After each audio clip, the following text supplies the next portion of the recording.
এবার বরফের দেশে বাংলার অন্যতম জনপ্রিয় নায়িকা মিমি সোশ্যাল মিডিয়ায় দিলেন পোস্ট। কি জানা গেল তার এই পোস্ট সম্পর্কে?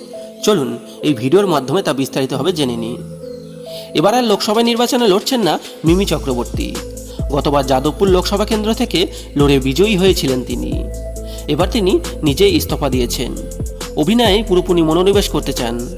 তাই চারিদিকে যখন ভোটের আবহ, ভোটের চাপ, তখন মরশুমের শেষ বরফপাতের সাক্ষী থাকতে কাশ্মীরে ছুটে গেলেন মিমি চক্রবর্তী।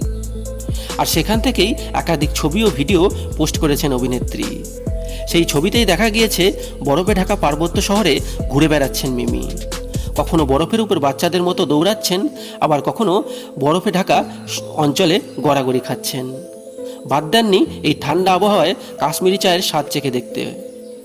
আর কাশ্মীরে যে এখন স্নোফল হচ্ছে সেটাও অভিনেত্রীর স্টোরি থেকে বোঝা যায়। তিনি এই ছবি ও ভিডিও পোস্ট করে বেশ কিছু স্নোফলের ইমোজি পোস্ট করে দিয়েছেন। অনেকেই তাতে বিশেষ কিছু মন্তব্যও করেছেন। এক ব্যক্তি লেখেন, আপনার ছবি দেখেই দিন উজ্জ্বল হয়ে যায়। কেউ আবার লেখেন, আহা, ওই সময় গিয়ে কাশ্মীরে স্নোফল পেলে না কি দারুণ হতো। তৃতীয় ব্যক্তি লেখেন, দুর্দান্ত সব ছবি, দারুণভাবে উপভোগ করুন আপনার এই ট্রিপটা।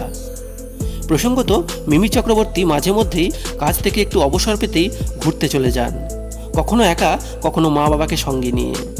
তাকে শেষবার পলাশের বিয়ে এবং যাহা বলিব সত্য বলিব সিরিজের মধ্যে দেখা গিয়েছিল। আগামীতে তাকে আলাপ ছবিতে দেখা যাবে। এই ছবিটির পরিচালনা করছেন প্রেমেন্দ্র বিকাশ চাকি। যাই হোক বন্ধুরা, অভিনেত্রী হিসেবে মিমি চক্রবর্তীর অভিনয় আপনাদের কেমন লাগে অবশ্যই কমেন্ট বক্সে কমেন্ট করে জানাবেন। এবং এরকম দরকারি এন্টারটেনমেন্ট নিউজ সবার আগে পাওয়ার জন্য আমাদের চ্যানেলটা সাবস্ক্রাইব করে আমাদের সঙ্গে যুক্ত থাকবেন। ধন্যবাদ।